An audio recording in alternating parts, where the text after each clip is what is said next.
लगाई तो दिलू तू का मर्द के पैते बोलो तारुटा।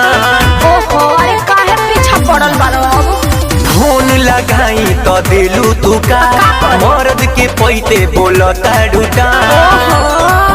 लगे ससुर में आके करे के परिमाण भतार करे चोचा चोचा चा कि फोन जानी करइया। भतार करे चोचा चोचा चा कि फोन जानी करइया।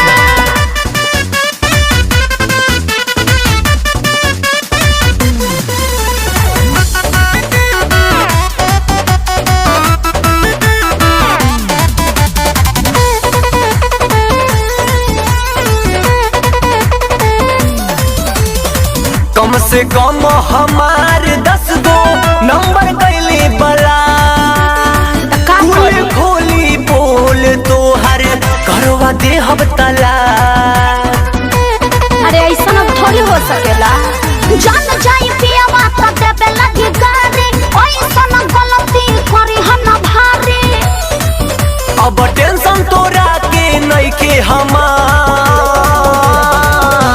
भतार करे चोचा चोचा चा कि फोन जानी करइया यार।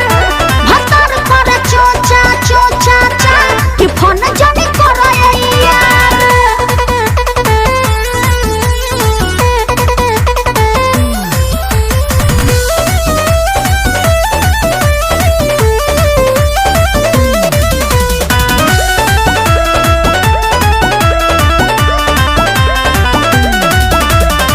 हाय हेलो सब बंद भइल पहले वीडियो कॉल हो।